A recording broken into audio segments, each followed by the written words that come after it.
नमस्कार। आज हम बात कर रहे हैं उस शख्स की जो पर्दे के पीछे रहकर भारत की सुरक्षा को मजबूत करता रहा है और अब देश की सबसे गोपनीय एजेंसी आरएनडब्ल्यू की कमान उनके हाथ में है।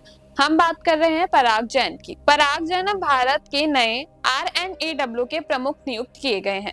कौन है ये अधिकारी, क्या है इनका ट्रैक रिकॉर्ड और क्यों इन्हें आज के सबसे संवेदनशील दौर में जिम्मेदारी सौंपी गई है, आइए जानते हैं। भारत की बाहरी खुफिया agency research and analysis wing को नया प्रमुख मिल गया है पराग जैन, एक ऐसा अधिकारी जो पर्दे के पीछे रहकर संकट की घड़ियों में निर्णायक भूमिका निभाता रहा है। खालिस्तान नेटवर्क की घेराबंदी हो या पश्चिम एशिया में फंसे भारतीयों का बचाव, राग जैन का नाम हर उस ऑपरेशन के साथ जुड़ा है जहां साहस, रणनीति और चुप्पी एक साथ चलती है।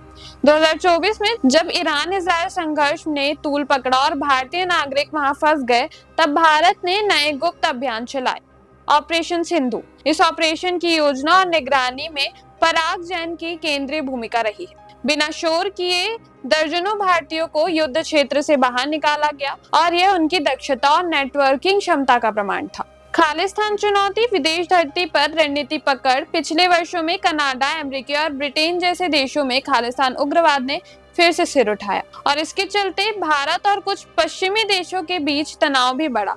लेकिन पराग जैन ने इस चुनौतियों का रणनीति संगम और ठोस खुफिया कार्रवाई से संभाला। कनाडा और ब्रिटेन में कई खालिस्तानी फंडिंग नेटवर्क्स को निष्क्रिय किया गया, आरएनएडब्ल्यू की देखरेख में और अक्सर अंतरराष्ट्रीय एजेंसियों के सहयोग से। लो प्रोफाइल हाई इम्पैक्ट पराग जैन 1988 बैच के आईपीएस अधिकारी हैं और उन्होंने आरएनडब्ल्यू में 2 दशक से अधिक का अनुभव अर्जित किया है। वे उन गिने चुने अधिकारियों में से हैं जिन्होंने अफगानिस्तान, पश्चिम एशिया, यूरोप और पड़ोसी देशों के ग्राउंड एजेंसियों और ऑपरेशन को सफलतापूर्वक अंजाम दिया है।